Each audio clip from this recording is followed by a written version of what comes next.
विशतु मानस राजहंस प्राण प्रयाण समय कफवात पित्तये कंठावरोधन विधो स्मरणं कुतस्ते।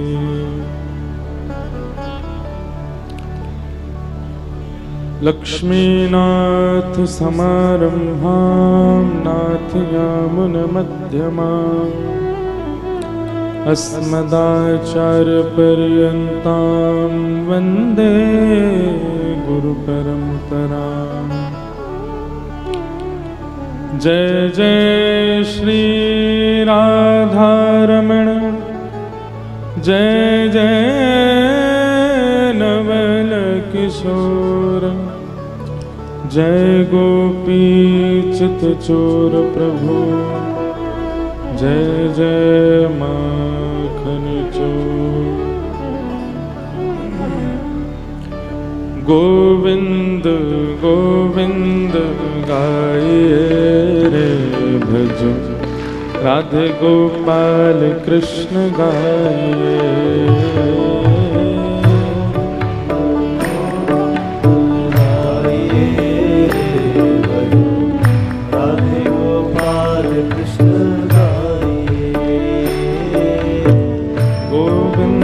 गोविंद गाइए रे भजो, राधे गोपाल कृष्ण गाइए।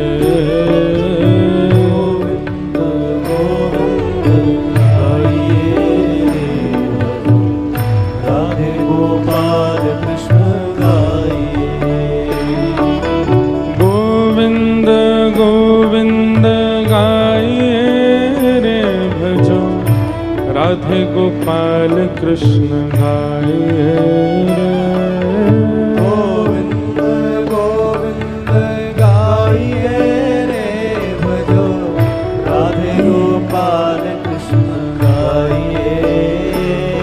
हे गोविंद गोविंद गाइए रे भजो, राधे गोपाल कृष्ण गाइए।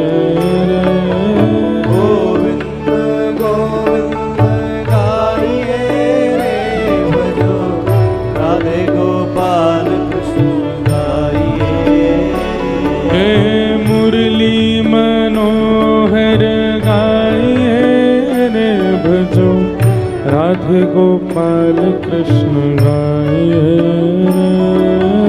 मुरली मनोहर गाइए रे भजो, राधे गोपाल कृष्ण गाइए। हे मुरली मनोहर गाइए रे भजो, राधे गोपाल कृष्ण गाइए।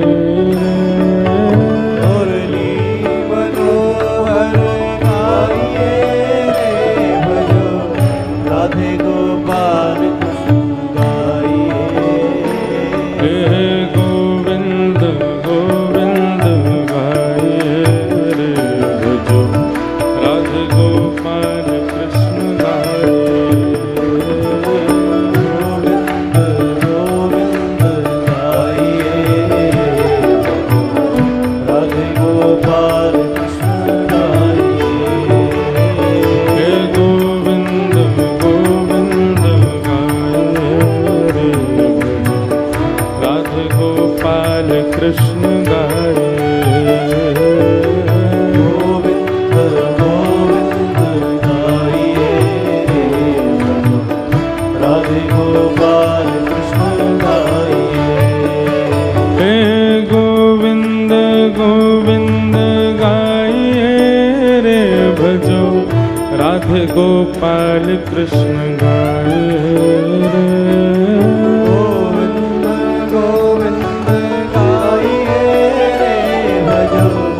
राधे गोपाल कृष्ण गाइए। हे राधारमण लाल कृष्ण गाइए रे भजो, राधे गोपाल कृष्ण गाइए। राधारमण लाल कृष्ण गाइए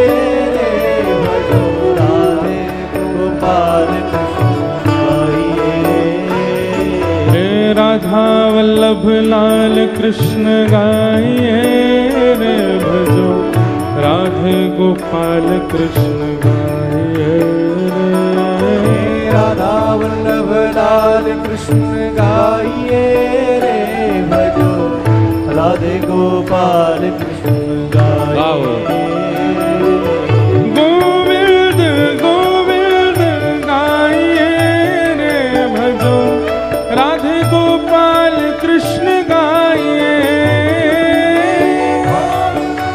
गोविंद गाइए रे भजो राधे गोपाल कृष्ण गाइए। हे गोविंद गोविंद गाइए रे भजो राधे गोपाल कृष्ण गाइए।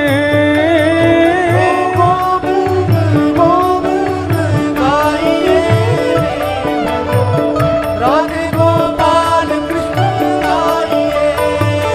हे राधा रमण लाल भजो राधे गोविंदा। रमण लाल भजो राधे गोविंदा। पुरी जगन्नाथ भजो राधे गोविंदा। जगन्नाथ भजो राधे गोविंदा। द्वारिका के नाथ भजो राधे गोविंदा। द्वारिका के नाथ भजो राधे गोविंदा। श्रीरंगनाथ भजो राधे गोविंदा। श्रीरंगनाथ भजो राधे गोविंदा। प्यारे गिरधर गोपाल भजो राधे गोविंदा। हरे गोपाल भजो राधे गोविंदा। हे भजो राधे राधे राधे राधे राधे गोविंदा। राधे राधे राधे राधे राधे भजो राधे राधे राधे राधे राधे गोविंदा। राधे राधे राधे राधे राधे गोविंदा। राधे गोविंद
राधे गोपाल कृष्ण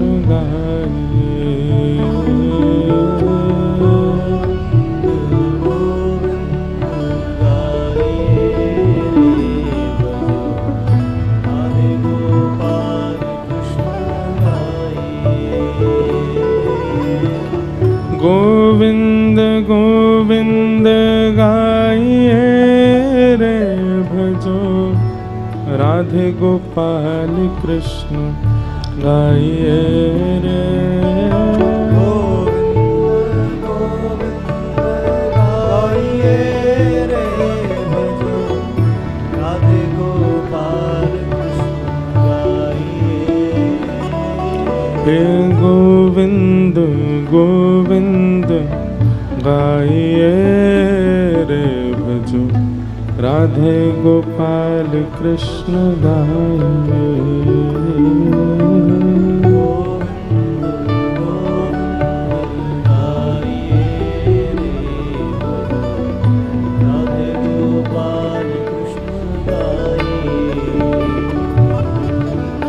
बोलो वृंदावन बिहारी लाल की श्री राधा रमण लाल की श्री राधा वल्लभ लाल की श्रीमद्भागवत महापुराण की सब संतन की सब भक्तन की सब विप्रन की समस्त ब्रजवासिन की 84 कोस ब्रजमंडल धाम की जय जय श्री राम जय जय श्री राम जय जय श्री द्वारिकाधीश की जय। परम मंगल में परात प्रखलेश्वर अकारण करुणा वरुणालय भक्तवांछा कल्पतरु तड़द्वित विनंदित पीताम्बरधारी श्री बालकृष्ण लाल की वांग्मय प्रतिमूर्ति श्रीमद्भागवत महापुराण संत जनों के परमाशीर्वाद से पंचमुखी हनुमान जी महाराज की परम कृपा से उन्हीं के पावन सानिध्य में सप्ताह भागवत कथा का ये वाचन विगत 7 दिनों से हम श्रवण कर रहे थे। आज जिसका विश्राम दिवस है मंच पर विराजमान विप्रवृंद समस्त गंधर्वजन और आप सभी श्रोता भाई बंधु मातृशक्ति सबको जय श्री कृष्ण जय सिया राम जय श्रीमन नारायण जय जय श्री राधे।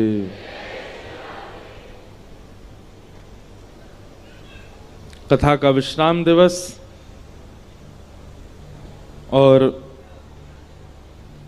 हम अपने नियम पर अटल हैं विलंब से आने के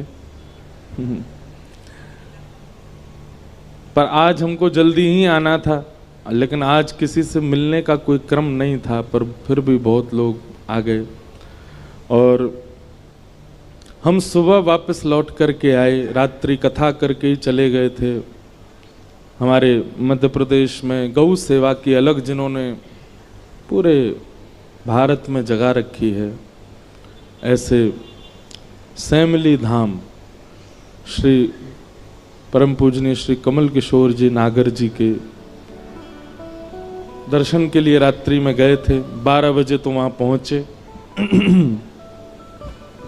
पूज्य महाराज जी का बहुत स्नेह भाव और बहुत समय से महाराज जी के दर्शन के लिए जाना था पर मंडीदीप में कथा हुई थी तब भी क्रम था जाने का, विदिशा में कथा हुई तब भी क्रम था पर दोनों बार ही हमारी ही भूल रही नहीं जा पाए। कल कथा करके सीधे निकल गए और सुबह लौट करके आए। ऐसा नहीं रात्रि वहाँ विश्राम किया, नहीं चले और आए, इतने में ही समय बहुत लगा। नवमी है आज, कुछ क्रम हमेशा नवमी के रहते हैं, उन क्रमों का पूर्ण करके आज यहाँ हैं, कथा सुनाएंगे। शाम को फिर यहाँ से दक्षिण प्रस्थान करेंगे।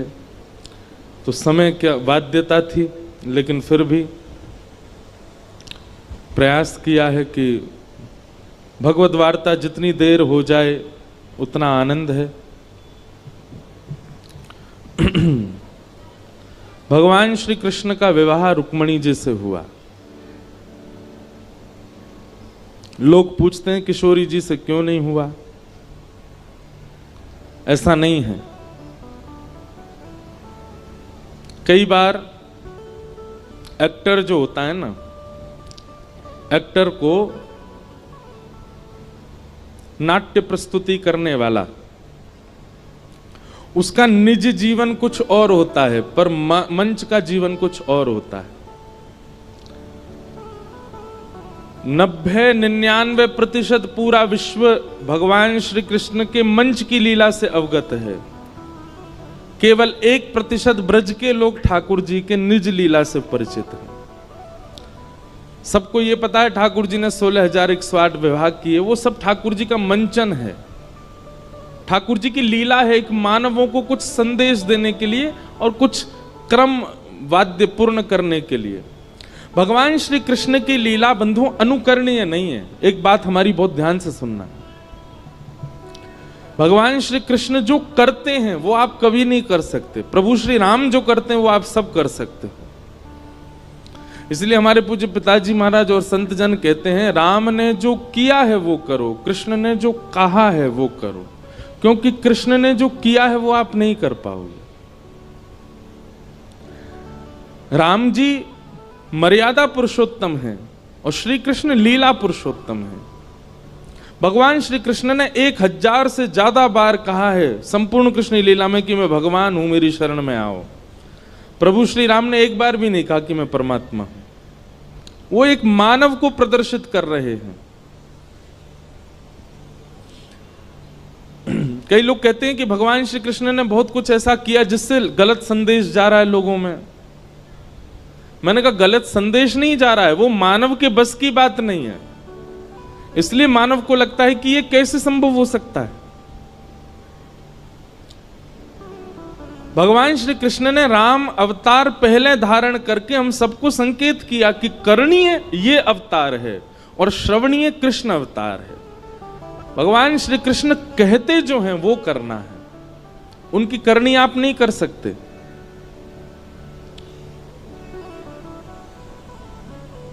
तो निज ठाकुर जी का जो लीला स्वरूप है वो हमें पता है कि ठाकुर जी की कैसी लीला है, पर अधिकतर लोगों को ऐसा लगता है कि ठाकुर जी का विवाह, वो लगता क्या लिखा ही है, वो ठाकुर जी का मंचन स्वरूप है। रुक्मिणी आदि जितने भी भगवान के विवाह हुए ये इनके एक तत्व हैं। उन तत्वों से ठाकुर जी ने विवाह किया, वो तत्व ठाकुर जी ने निर्माण किए। पृथ्वी, जल, अग्नि, वायु, आकाश, इन पांचों को क्या कहते हैं? पंच तत्व, जिनसे हमारा शरीर बनता है। हमारे शरीर के बाहर 5 तत्व हैं, भीतर 4 तत्व हैं। भीतर कौन कौन से तत्व हैं? मन, बुद्धि, चित्त और अहंकार। इसको कहते हैं अंतःकरण चतुष्टय। और बाहर के जो हैं वो पंचभूत, दोनों को मिलाएं कितने हुए? 9 तत्व। 10वां तत्व हमारी आत्मा है। ऐसे 24 तत्वों का वर्णन किया गया है भागवत में। 25 तत्वों का। 25 तत्वज्ञ यत्र तत्राश्रमे वसन जटी मुंडी सखी वापी मुच्यते नात्र संजय। बहुत गंभीर प्रसंग है, उसमें नहीं जाएंगे ज्यादा। पर मूल 4 तत्व भीतर के, 5 तत्व बाहर के। बहुत ध्यान से सुनो सब लोग, इधर देखो। 5 तत्व बाहर के हैं, पृथ्वी, जल, अग्नि, वायु, आकाश। ये भगवान की प्रमुख 5 पत्नियां हैं। और भीतर के जो 4 तत्व हैं उनमें से एक तत्व स्वयं भगवान है, हमारी आत्मा। तो मन, बुद्धि, चित्त, चित्त को कहते हैं आत्मा। और अहंकार, यहां पर अहंकार का मतलब अभिमान नहीं है, अहंकार का मतलब सेल्फ कॉन्शियसनेस है। अहंकार का मतलब देहाभिमान है। भूख लगने पर भोजन करना, इसको देहाभिमान कहते हैं। प्यास लगने पर पानी पीना, गर्मी लगने पर एसी चलाना, यह भी एक सूक्ष्म अभिमान है देह का। उस अभिमान की बात है। तो मन, बुद्धि, चित्त और अहंकार, उसमें से चित्त भगवान है तो बचे 3, तो भीतर के 3, बाहर के 5, ये 8 भगवान की मुख्य पटरानियां हैं। भगवान ने तत्वों से ब्याह किया, जिन तत्वों को स्वयं भगवान ने ही बनाया है। किसी स्त्री विशेष से ब्याह नहीं हुआ ठाकुर जी का,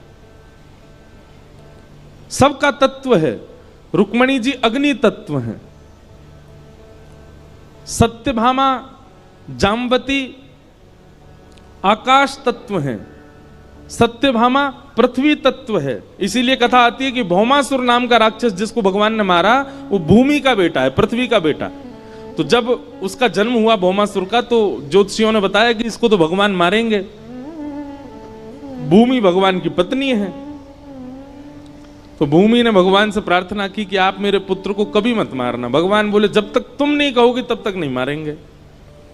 वही भूमि तत्व भगवान की पत्नी सत्यभामा बनकर के आई। तो जब भगवान भौमासुर से युद्ध करने गए, उसको मारा नहीं, उससे लड़ रहे थे लेकिन मार नहीं रहे थे।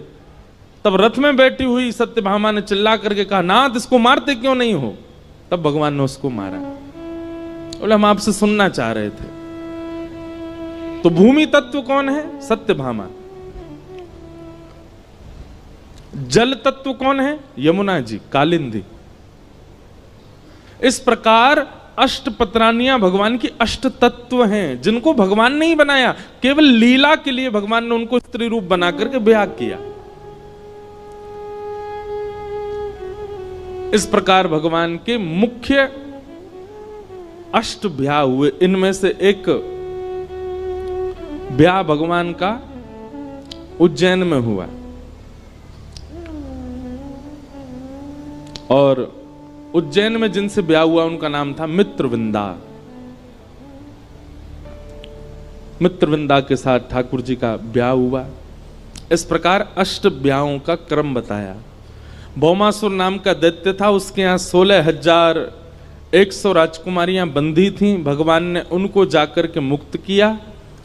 सबको कहा कि अपने घर जाओ, पर 16,100 राजकुमारियों ने भगवान से कहा, भूयात पतिर में मय्यम, आप ही हमें अपनी पत्नी मान लीजिए। तब भगवान ने उन 16,100 राजकुमारियों से भी ब्याह किया। विश्व के जगतपति हैं ठाकुर जी। लोग कहते हैं भगवान ने इतने की, हम 2-4 कर लें, एक घर में कर लें, एक बाहर कर लें। ठीक है, शर्त है, लेकिन जिस प्रकार भगवान सबके साथ एक समय पर एक ही साथ 16,108 रानियों के साथ भगवान अलग अलग रूप धारण करके रहते हैं, आप भी रहो।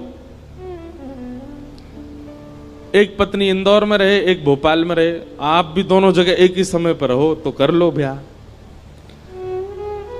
भगवान श्री कृष्ण ने जो किया है वो नहीं कर पाओगे। इसलिए भगवान श्री कृष्ण जो उपदेश करते हैं वो श्रवण करो। भगवान के इतने ब्याह हो गए, 16,108 ब्याह हुए।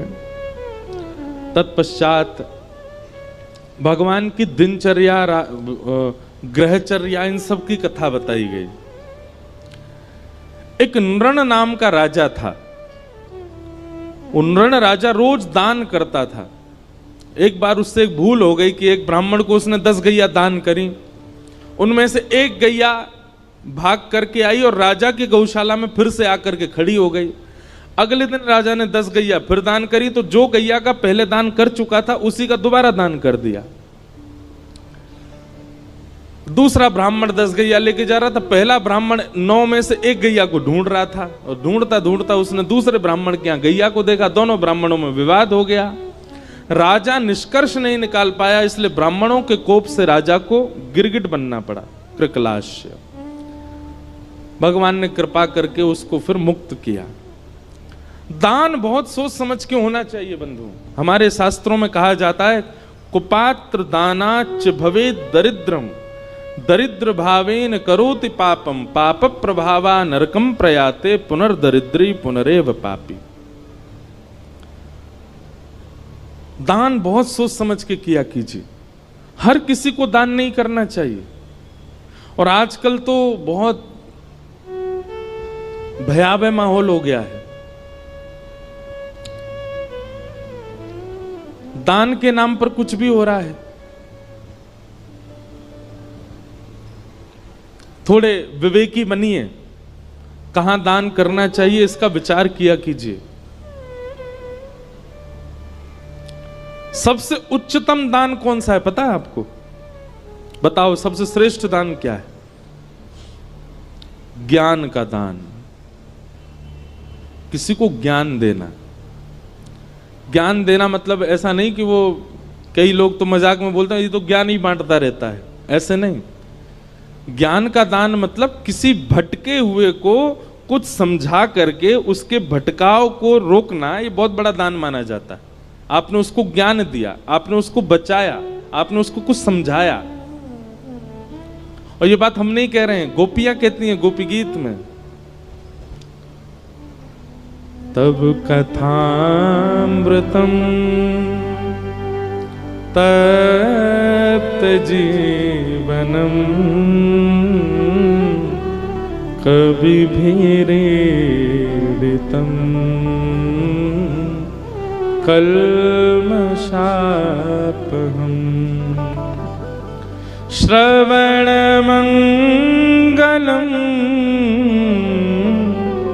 श्रीमदाततम्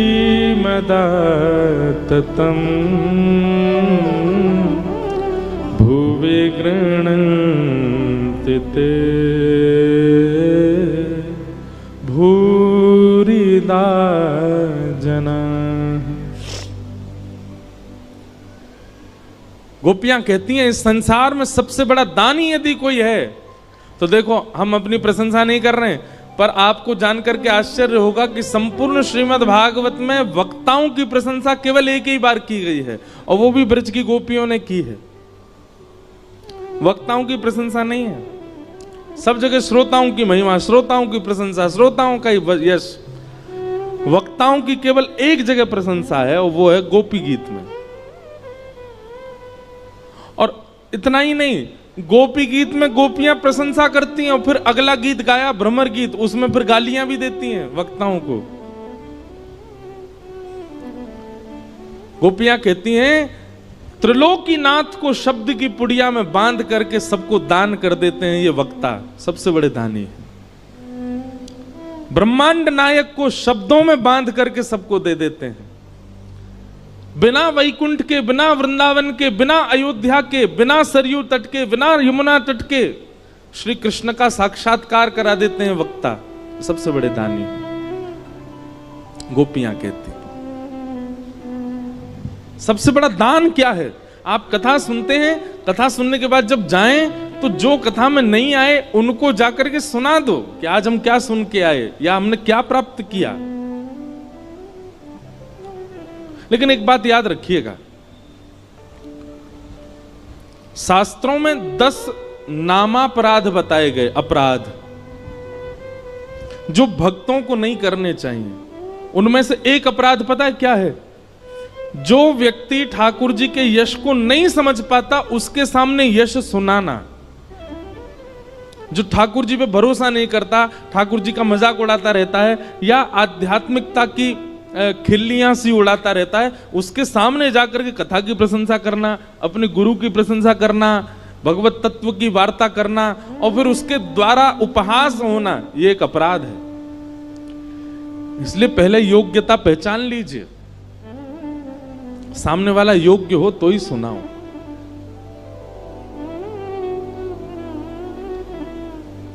वक्ताओं को बहुत अपराध लगे हुए होते हैं क्योंकि इतने श्रोता आते हैं कथा में। जरूरी नहीं है सब एक ही भाव के हों, कई लोग अलग अलग भाव के भी आते हैं, तो निश्चित है वक्ता को अपराध लगता है उसका। इसीलिए कई बातें मंच से नहीं कही जाती, स्थान देख करके, श्रोता देख करके, समय देख करके फिर सुनाया जाता है।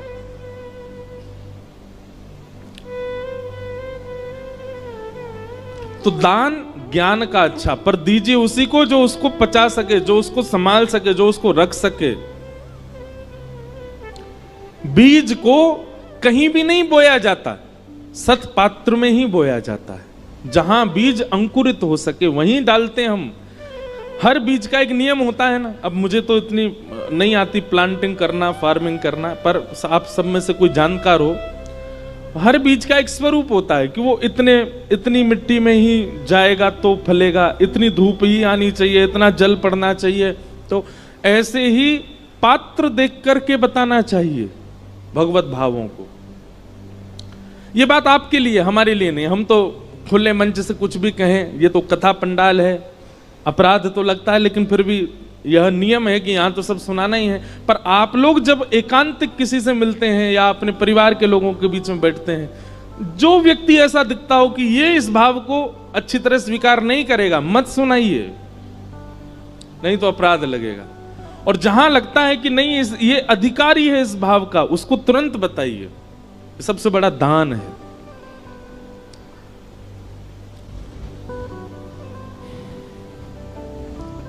तो दान श्रेष्ठ कौन सा? ज्ञान का। अच्छा, ज्ञान का दान भी श्रेष्ठ क्यों है? क्योंकि दान वह श्रेष्ठ माना जाता है जो किसी को दिया गया, तो जिसको दिया गया है उससे कभी खत्म ना हो, सदा उसके पास रहे और बढ़ता रहे, वो दान श्रेष्ठ माना जाता है। धन का, अन्न का, वस्त्र का, आदि आदि वस्तुओं का ये दान बढ़ता नहीं है, घटता है। कन्यादान भी विशिष्ट दान माना जाता है। क्यों? क्योंकि वह कन्या जाकर के एक परिवार का वर्धन ही करने वाली है।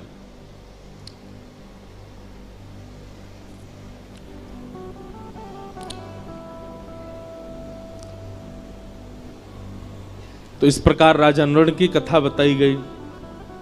फिर आगे प्रसंग आता है कि श्री नारद जी महाराज भगवान की गृहचर्या देखने गए कि भगवान अपने गृहस्थाश्रम में कैसे रहते हैं। तभी नारद जी ने जाकर के क्या देखा कि ठाकुर जी 16,100 राजकुमारियों के साथ एक ही समय पर अलग अलग रूप में अलग अलग भवनों में विलास कर रहे हैं, एक ही साथ। यह दर्शन करके नारद जी महाराज अत्यंत प्रसन्न हुए। तत्पश्चात भगवान की नित्यचर्या बताई गई। ठाकुर जी की दिनचर्या कैसी है? सुबह भगवान ब्रह्म मुहूर्त में उठ जाते हैं। अच्छा, एक बात सुनो, हमारा तो सिस्टम डामाडोल हो चुका है। अब कथाएं करते करते और भाग दौड़ में हमारा कोई नियम नहीं रह गया। अब सब उल्टे सीधे हो गए हैं। पर आप लोग संभालो। जिस व्यक्ति को, लिख लीजिएगा इस बात को, ठाकुर जी का जीवन में कभी साक्षात्कार करना हो, वो ब्रह्म मुहूर्त में उठना प्रारंभ कर दे। सूर्य उदय से पहले रात्रि जा रही है, उस काल में उठ करके और अपना प्राणायाम आदि, स्नान आदि करके और ध्यान निश्चित करे भगवान का। और यदि वो धाम निवासी है, लाइव में भी जो वृंदावन के लोग सुन रहे हैं कथा, प्रातःकाल ब्रह्म मुहूर्त में उठ करके स्नान करके चले जाओ, यमुना जी के तट पर जाकर के परिक्रमा करो। हमको बिहारी जी के गोस्वामी जी एक हैं हमारे बड़े, ठाकुर जी की खूब सेवा करते हैं, उन्होंने मुझको बताया, वो लाला तो एक सूत्र बता के जा रहा हूं। मैंने कहा बताओ महाराज जी। बोले काऊ दिना ऐसो नियम धारण कर लियो, जब तू ब्रज में रहवे लग जाए, अब तो हम रहते ही नहीं, हम दुनिया ब्रज में बस रही, हमारी कथा सुन के हम ही ब्रज से बाहर हैं।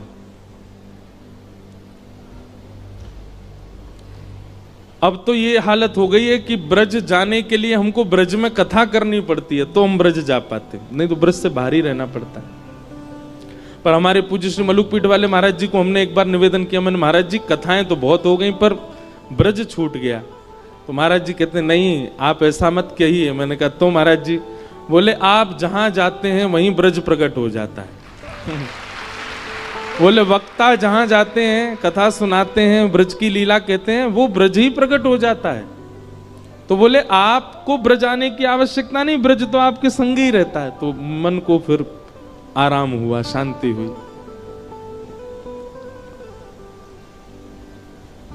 अभी चंडीगढ़ में वृंदावन प्रकट उत्सव था, मतलब कथा सप्ताह थी पर उसमें वृंदावन प्रकट के भाव ज्यादा होते थे। अभी तक हमको बताते हैं कि महाराज जी वो मेला ग्राउंड था जहां कथा थी, अब लोग बाग वहाँ जो नित्य नियमित कथा सुनते थे वो वहाँ से अपने दफ्तर, ऑफिस, कॉलेज कहीं भी जाते हैं, रुक करके वहाँ उस स्थान को प्रणाम करते हैं, वहाँ की रज लगाते हैं, बोले वृंदावन है, यहाँ कथा हुई। और अब चंडीगढ़ के सब लोग लगे हैं उसका नाम मेला ग्राउंड ना करवा करके सीधा वृंदावन ही करवा रहे हैं, बोलो वृंदावन है ये, यहाँ कथा हुई। वृंदावन जाइएगा तो एक नियम, वैसे तो 3 नियम हमने एक पद ही बना करके गाया है। राधिका रानी जी, वृषभानु दुलारी जी, राधिका रानी जी, वृषभानु, राधिका रानी जी, वृषभानु दुलारी जी, राधिका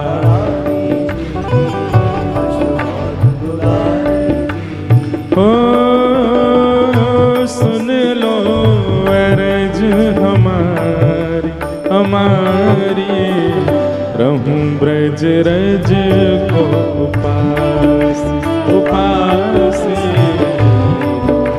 ब्रज को उपास, रहूं ब्रज रज को उपास उपास,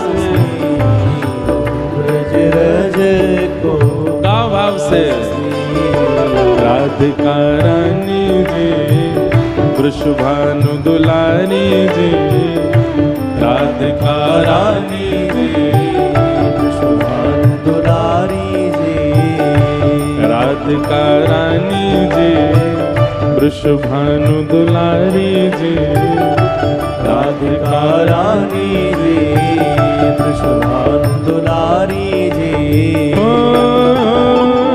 सुन लो अरज हमारी हमारी, रहूं ब्रज रज को पास, ब्रज रज को उपास, रहूं ब्रज रज को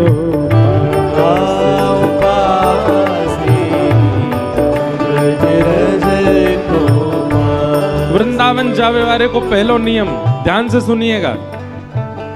मंगला उठ यमुना जी जाऊं, मंगला उठ यमुना जी, मंगला उठ यमुना जी जाऊं, मंगला उठ यमुना जी। फिर प्यारे राधा वल्लभ के दर्शन पाऊं,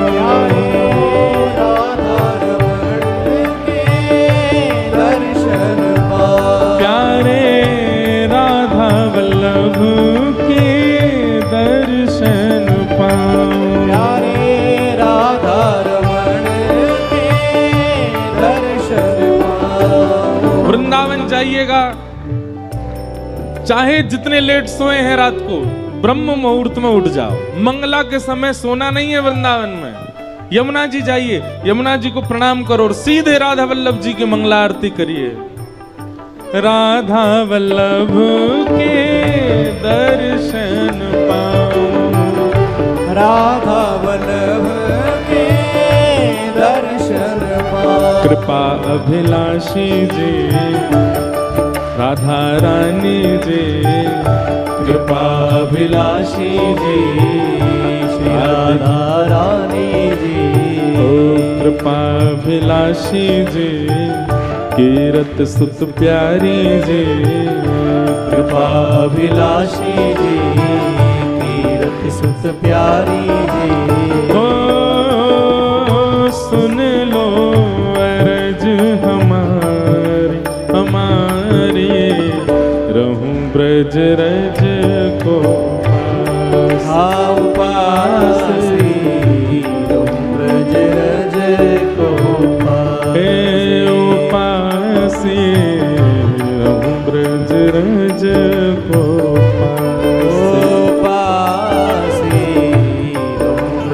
बोल वृषभानु दुलारी की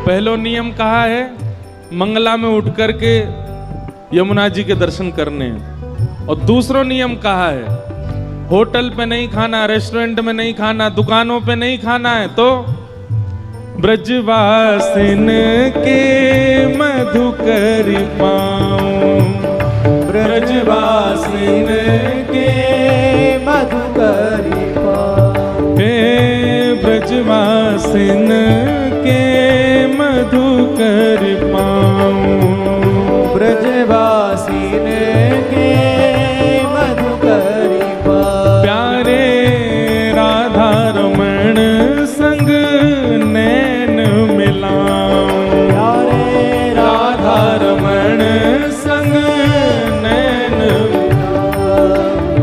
ये उपाय कृपा करके एक बार करिएगा। बहुत बालक करते हैं, हम हर कथा में कहते हैं, सब जाके वृंदावन में ये करते हैं, पर एक भूल करते हैं। क्या? हमारे घर से ही मधुकरी मांगते हैं। हमारी मैया बड़ी परेशान, रोज के 200-300 बालक आते हैं, बोलो मधुकरी दो। इसमें एक नियम और सुनो, मधुकरी उस ब्रजवासी के यहां से पानी है जो आपका परिचय का नहीं है। परिचित के यहां मांगने में क्या है, वो तो थाली में लगा के दे देगा आपको। अपरिचित के यहां जाओ, डोर बेल बजाओ, गेट खटखटा दो, भीतर से ब्रजवासी निकल के आए, कहा है भैया कहां से आए हो? भोपाल से आए हैं। क्या बात है?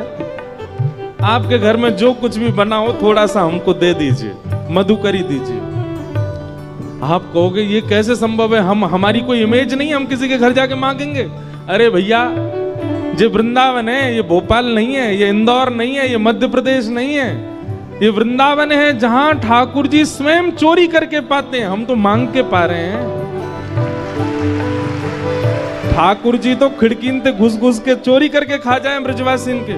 और एक बात सुनिए, हिमालय की तपस्या का फल, हरिद्वार के यज्ञ का फल, प्रयागराज के स्नान का फल हमारे वृंदावन के ब्रजवासी के मधुकरी के समान है। आप मधुकरी पाओ, और मधुकरी पाने के बाद ब्रजरज लगा के यमुना तट पर जाके नेत्र बंद करके बैठना, आपको एक क्षण के लिए शामा शाम दिखेंगे, निश्चित दिखेंगे। ब्रजवासिन के मधुकर पाऊं, ब्रजवासिन के मधुकर पाऊं, हे ब्रजवासिन के मधुकर पाऊं, ब्रजवासिन के मधुकर पाऊं। प्यारे राधा रमण संग नैन लगाऊं, प्यारे राधा रमण संग नैन मिलाऊं, ओ प्यारे राधा रमण संग नैन लगाऊं, प्यारे राधा रमण संग नैन मिलाऊं। महलन वारी जी, वृषभानु दुलारी जी, महलन वारी जी, वृषभानु दुलारी जी, ऊंचे महलन वारी जी, बरसाने वारी जी, ऊंचे महलन वारी जी, बरसाने वारी। हे श्यामाजू, ओ सुन लो अरज हमारी, हमारी रहूं ब्रज रज को उपास, उपासी रहूं ब्रज रज को उपास, हे उपासी रहूं ब्रज रज को उपास, उपासी करताल बजा के गाओ, जय हो। हे राधिका रानी जी, वृषभानु दुलारी जी, राधिका रानी जी, वृषभानु दुलारी जी।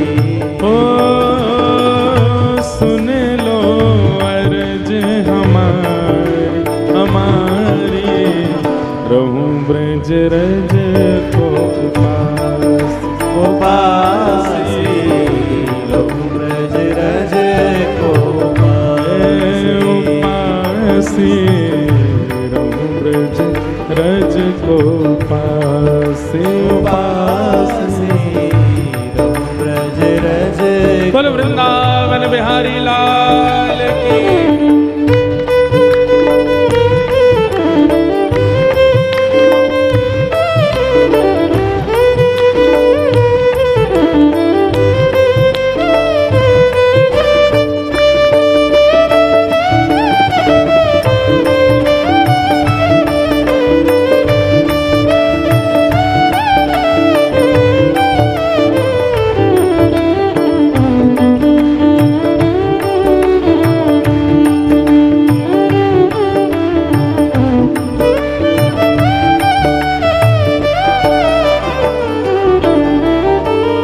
पहलो नियम मंगला में उठवे को, दूसरो नियम ब्रजवासीन के घर की मधुकरी पावे को, और तीसरो नियम रसिक जनन की सेवा पाऊं।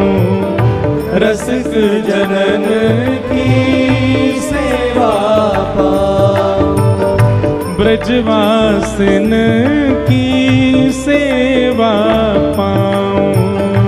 ब्रजवासिन की सेवा पाऊं। प्यारे कुंज बिहारी के दर्शन पाऊं। प्यारे कुंज बिहारी के दर्शन पाऊं। प्यारे बांके बिहारी के दर्शन पाऊं। प्यारे बांके बिहारी के दर्शन पाऊं। जैसे हमारे ब्रज में ना बहुत संत रहते हैं, वो किसी से कभी कोई याचना नहीं करते, कुछ मांगते नहीं। गर्मियों के समय में जाओ तो ऐसी सामग्रियां उनके लिए लेके जाओ जो उनके भजन में सहायक बने। जैसे हम कभी कभी गिरिराज जी में भयंकर गर्मी होती है तो ग्लूकोज बांट के आते हैं सारे संतों को कि वो पान करें, उससे उनको लाभ मिले। हमारे ब्रज में गिरिराज जी में ऐसे संत हैं, 3-3 परिक्रमा गिरिराज जी की रोज लगाते हैं। 21 किलोमीटर की एक परिक्रमा 3 परिक्रमा लगाते हैं। उनको कभी मोजा दिया है, कोई वस्त्र दिया है, कोई सामग्री दिया, और कुछ नहीं तो उनके पास बैठ करके थोड़ी देर चरण सेवा कर आए, उनके वचनामृत सुने आए, बैठ करके बस उनके थोड़ी देर भाव श्रवण कर लिए। यही रसिक जनों की सेवा है, ब्रजवासियों की सेवा है। रसिक जनन की सेवा पाऊं।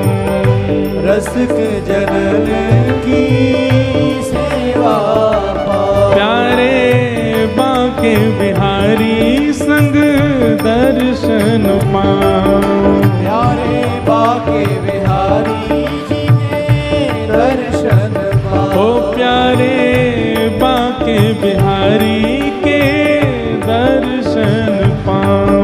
प्यारे बांके बिहारी के दर्शन पाऊं। कृष्ण मनोहारिणी जी रास विलासिनी जी। कृष्ण मनोहारिणी जी रास विलासिनी जी। कृष्ण मनोहारिणी जी रास विलासिनी जी। कृष्ण मनोहारिणी जी रास विलासिनी जी। ओ सुन लो अरज हमारी हमारी, रहूं ब्रज रज को पासे। रहूं ब्रज रज को पासे। उपासे रहूं ब्रज रज को उपासे। रहूं ब्रज रज को पासे। और अंतिम भाव में जो भी भाव लिख पाते हैं ना, तो भाव ऐसा आता है, हमारे गिरधर लाल जी लिखवा रहे हैं। तो अंतिम भाव में श्री गिरधर लाल जी की एक भावना का दर्शन है। गोवर्धन पर्वत पे राजो। गोवर्धन पर्वत पर राजो। हे श्यामाजू, आप या ब्रज की सेवा से हमको और कुछ मत दीजिए, क्या दीजिए, ये अंतिम भाव जो है ये प्रदान कर दीजिए बस। गोवर्धन पर्वत पे राजो।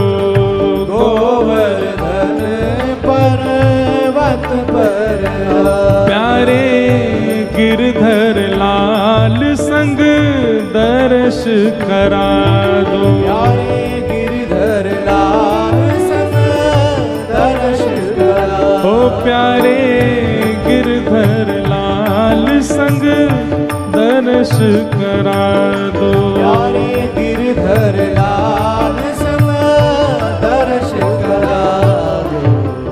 बरसाने वाली जी कृष्ण मनोहारिणी जी, बरसाने वाली जी कृष्ण मनोहारिणी हारिणी जी। ओ सुन लो अरज हमारी हमारी, रहूं ब्रज रज को पास। ओ पासी ब्रज रज को हे ओ पासी, रहूं ब्रज रज को पासे। ओ पासी ब्रज रज को भाव से राधिका रानी जी वृषभानु दुलारी जी, राधिका रानी जी वृषभानु दुलारी जी। हो सुन लो अरज हमारी हमारी, रहूं ब्रज रज को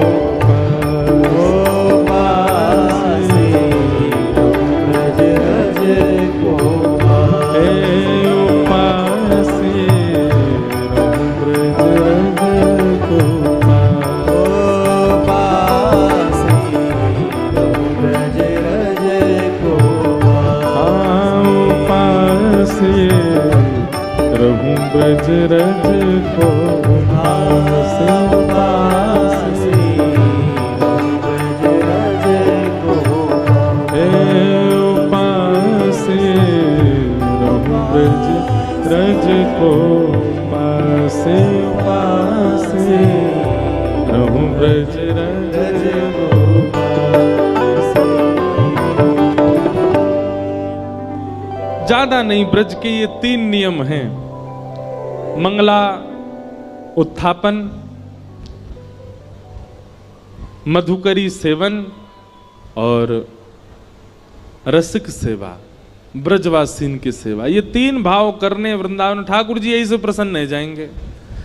पर वृंदावन जाके व्यक्ति सब करता है, ये तीनों ही नहीं करता। ना तो मंगला उठते हैं, ना मधुकरी मांगते हैं, ना रसिकों की सेवा करते हैं।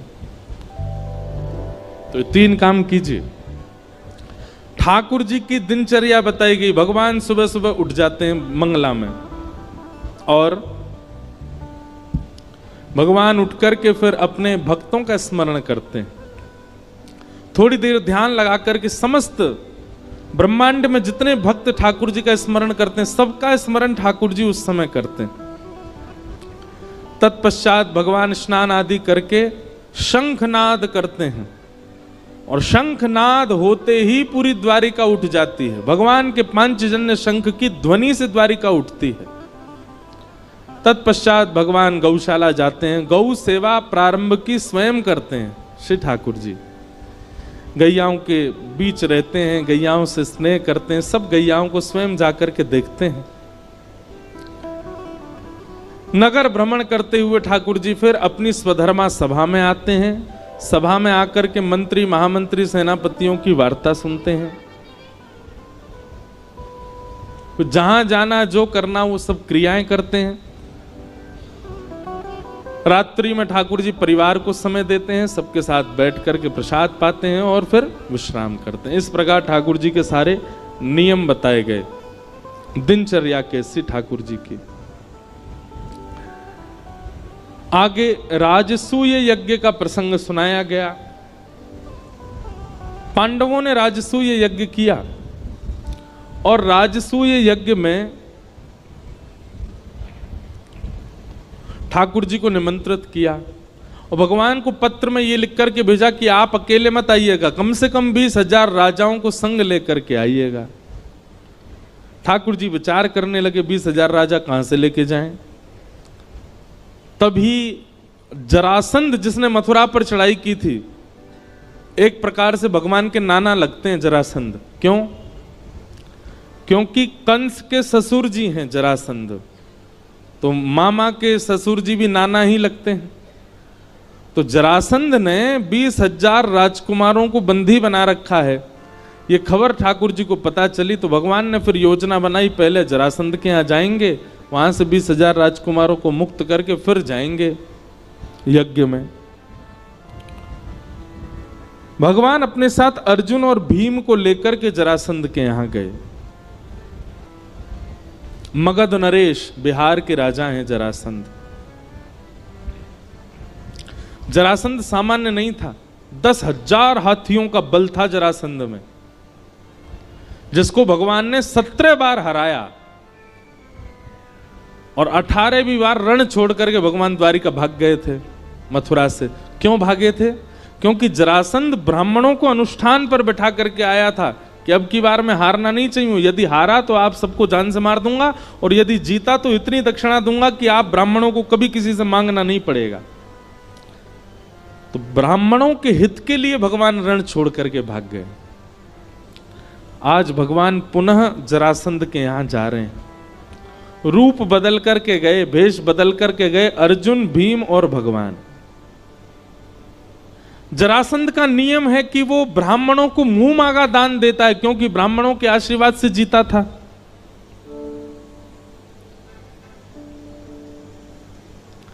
भगवान ब्राह्मण का रूप धारण करके गए। जरासंध ने कहा, मांगिए विप्र देवता, क्या चाहिए? भगवान बोले, युद्ध।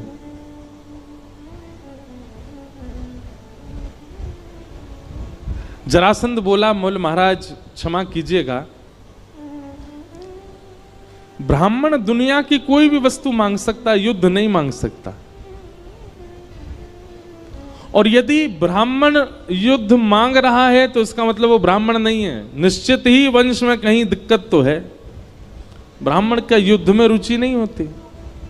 आप कौन हैं? अपना रूप बताइए मुझे। भगवान ने अपना रूप दिखाया। योगेश्वर कृष्ण को देख करके जरासंध बोला, मुझे पता था तुम ही होगे, पर एक बार रण छोड़ करके जो मेरे सामने से भाग जाता है, भगोड़ा है, मैं उससे युद्ध नहीं करता दोबारा। कायर हो तुमसे युद्ध नहीं करूंगा। हाँ भाई, तुम अपना मुख दिखाओ। अर्जुन ने अपना मुख दिखाया। बोले, ओहो, पांडवों के मध्यस्थ भ्राता अर्जुन, तुम तो छोटे हो, छोटे बालक हो, बालकों से युद्ध नहीं करता मैं। तीसरे से कहा, तुम अपना रूप दिखाओ। तो भीम ने अपना रूप जब दिखाया, जरासंध बोला, हाँ ये मेरी टक्कर का है, इससे युद्ध करूंगा। सूर्य उदय होते ही आप तीनों मेरे शत्रु हैं, और विशेष रूप से ये मेरा शत्रु है भीम, और सूर्यास्त होते ही आप तीनों मेरे मेहमान हैं। बिना अस्त्र शस्त्र के केवल मल्ल युद्ध होगा भीम और जरासंध के बीच में। कृष्ण और अर्जुन का उस युद्ध में प्रवेश नहीं होना चाहिए। आप लोग बस बाहर बैठ के दर्शनार्थियों की तरह, दर्शकों की तरह देखोगे।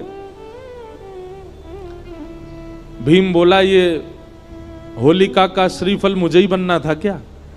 भगवान बोले, मेरे हाथों मरना होता तो 17 बार चढ़ाई की थी इसने मथुरा पे, तभी मर गया होता। इसकी मृत्यु तेरे हाथ ही है भीम, चिंता क्यों करता है? मैं हूं ना तेरे साथ, अर्जुन है ना, हम दोनों हैं, तेरे को जिता के लेके जाएंगे। रात्रि में सो गए। सुबह सूर्य उदय होते ही दरवाजे खटखटाने लगे सैनिक। बोले, सूर्य उदय होने में कुछ क्षणों की देरी है, युद्ध भूमि में आ जाओ, जरासंध महाराज आने वाले हैं। भीम तैयार होकर के गया। भगवान बोले, चिंता मत कर, तू युद्ध कर, हम बैठे हैं ना। जरासंध सामान्य नहीं था। जैसे ही सामने भीम आया, जरासंध ने एक मुष्टिक प्रहार किया। एक मुष्टिक में ही भीम मूर्छित हो गया, तारे दिख गए उसको, उठ ही नहीं पाया। और जरासंध ने इतना मारा, भीम की हड्डी हड्डी दर्द करने लगी। शाम हो गई। एक तरफ से अर्जुन, दूसरी तरफ से ठाकुर जी उसको कंधे पे लाद के लेके आए कक्ष में। बाम आदि औषधि लगाई, केला खवा में, सेब खवा में, और स्वयं पकवान खामे दोनों एक ही थाली में बैठ के। भीम बोला, तुम लोग यहां पकवान उड़ाने आए हो? वो मेरे को इतना मारता है, तुम लोग बैठे बैठे देखते रहते हो। भगवान भीम के पास गए और भीम से जाकर, बहुत अच्छी कथा है, ध्यान से सुनना। भीम से भगवान कहते हैं,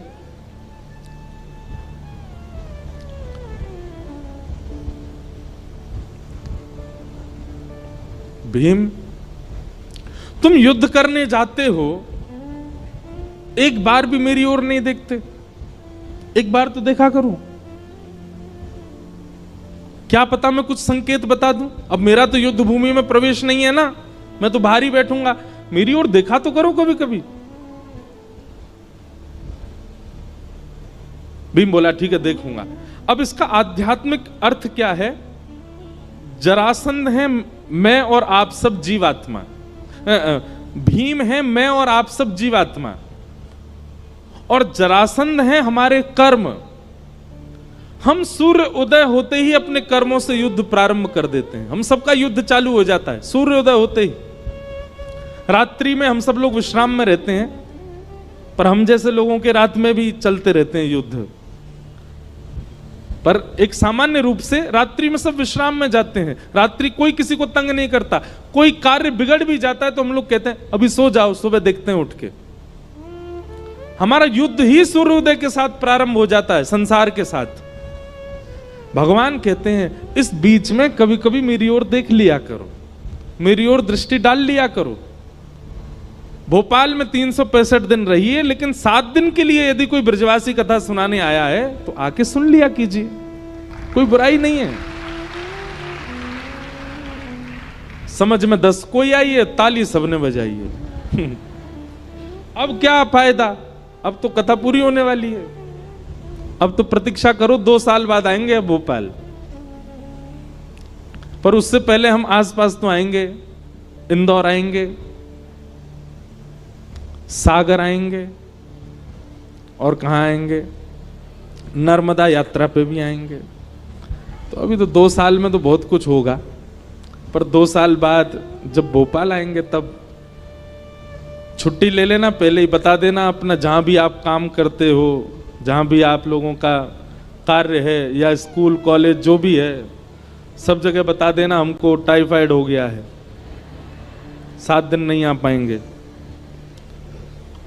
ज्यादा नहीं, 7 दिन मांग रहे हैं, 7 दिन तो पूरी कथा को दिया कीजिए, ये बहुत आवश्यक होता है जीवन के लिए। आप सब लोग युद्ध कर रहे हैं अपने कर्मों से, अभी बस ये 1 घंटा बाद आप सबका युद्ध शुरू हो जाएगा, फिर लड़ोगे। 7 दिन जब तक कथा चल रही थी तब तक ये लग रहा था कि थोड़े युद्ध थमे हुए हैं, थोड़ा हमारे जीवन के युद्ध जो हैं, जो इतने ज्यादा आक्रमण भीष्म पितामह की तरह बाणों की सैया पर लेटे रहते हैं हम लोग, लेकिन 7 दिन के लिए थोड़ी राहत लगती है। अभी फिर शुरू हो जाएगा 4-5 बजे से आप सबका वही संसार का सब क्रम। इसलिए जब कभी भी कथा हो, हमारी नहीं किसी की भी हो भोपाल में, अगर अच्छे वक्ता हैं जिनके वचनामृत से कुछ परिवर्तन। अच्छा एक बात और सुनिए, वक्ता के वचन सुनकर के वक्ता नहीं ठाकुर जी प्रिय लगने चाहिए, ऐसी कथाएं सुना करो। हम इस बात पर आपको बार बार टोकेंगे।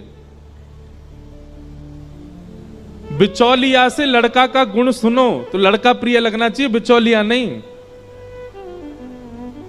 पता चली लड़की बिचौलिया के संगी चली गई, वो सुनाने तो आया था कि वो लड़का ऐसा है, उसके काम ऐसे हैं, गुण ऐसे हैं, वो लड़का छोड़ो तुम ही बढ़िया हो, तो दिक्कत हो जाएगी।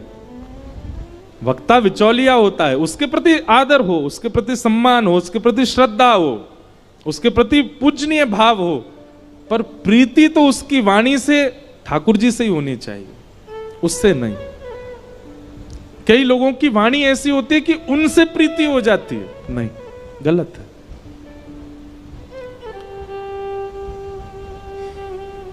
तो भगवान कह रहे हैं भीम तू युद्ध करने जाता है, बीच में मुझे देखा कर। हम सबको भगवान कह रहे हैं, हम सब युद्ध करते हैं सुबह से शाम तक, बीच बीच में कभी देखा करो। 365 दिन युद्ध करते हो, बीच में 7 दिन मेरे पास आ जाया करो, कुछ ट्रिक्स बता दूंगा। ठाकुर जी कह रहे हैं जीवन के उपयोगी। भीम बोला कल देखूंगा। बोला हाँ कल देखना मेरी ओर। दूसरे दिन भीम जैसे युद्ध करने गया, जरासंध ने फिर से उसको मारना शुरू किया।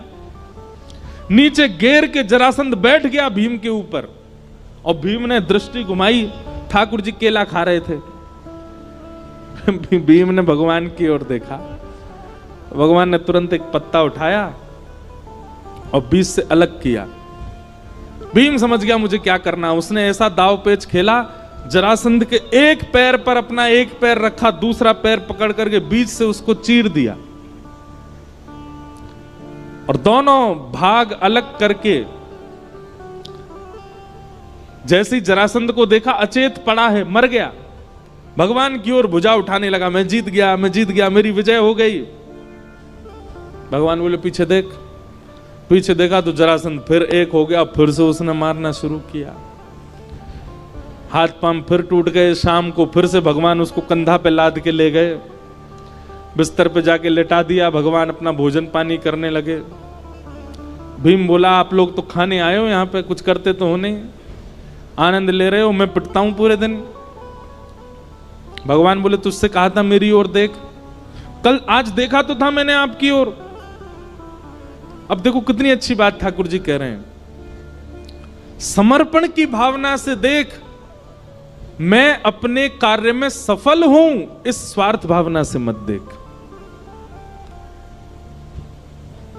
मेरे जीवन में जो होगा मेरे लिए उचित होगा, मुझे प्रॉफिट हो आप दे देना, लॉस हो तो भी आपकी कृपा। ऐसे समर्पण भावना से देख। तू मेरी ओर किस भावना से देख रहा था? विजय की भावना से, मुझे जीतना ही है। नहीं भीम, जीतने की भावना से नहीं।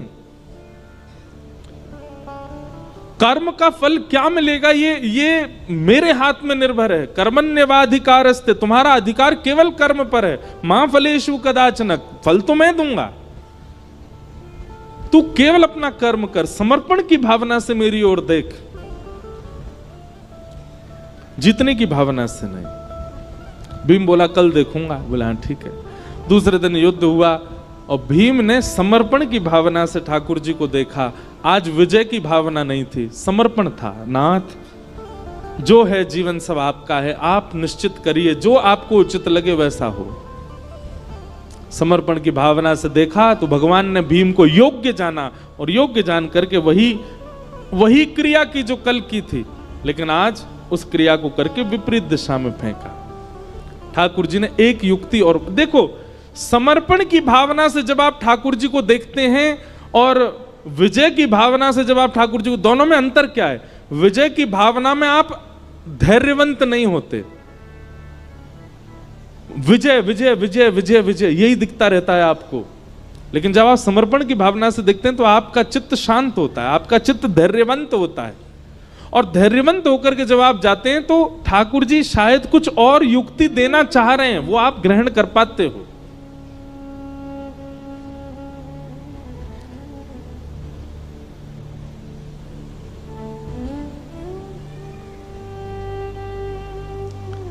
भगवान ने जब भीम को देखा कि आज समर्पण है, तब पत्र बीच से अलग करके विपरीत दिशा में फेंका। भीम को संकेत मिल गया कि करना वही है जो कल किया था, बस बीच से अलग करके छोड़ नहीं देना है, विपरीत दिशा में डालना है ताकि ये एक ना हो सके। तब भीम ने वही दाव पेच खेला, बीच से दुर्योधन जरासंध को अलग करके विपरीत दिशा में फेंका। नहीं एक हो पाया और जरासंध के प्राण निकल गए। तब भगवान को आज प्रणाम किया, बोले नाथ क्षमा करना, कल मुझसे भूल हुई, आज मैंने अपनी भूल सुधारी। भगवान बोले अब जरासंध का वध हो गया, तुम सफल हुए, चलो। 20,000 राजकुमार जो बंदी बने थे उन सबको मुक्त किया और लेकर के भगवान राजसूय यज्ञ में गए।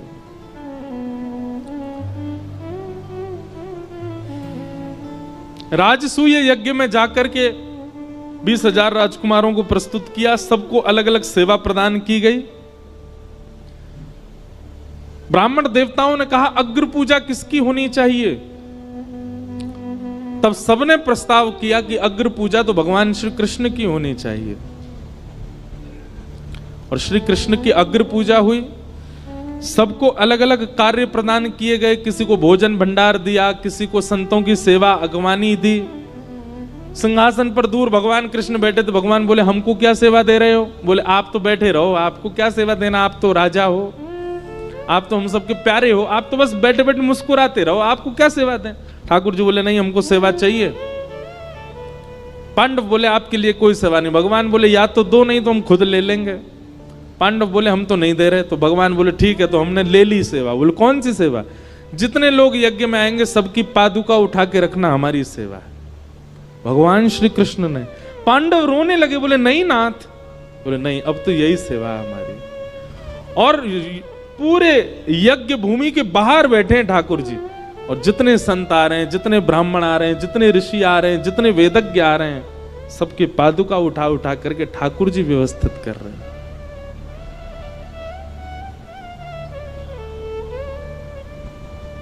बंधुओं, भगवान श्री कृष्ण के आप भक्त हो तो कुछ कुछ लक्षण ठाकुर जी जैसे भीतर आने चाहिए। और ठाकुर जी का कोई लक्षण आए चाहे ना आवे, एक लक्षण तो आना चाहिए। क्या? दीनता। ठाकुर जी बहुत दीन है।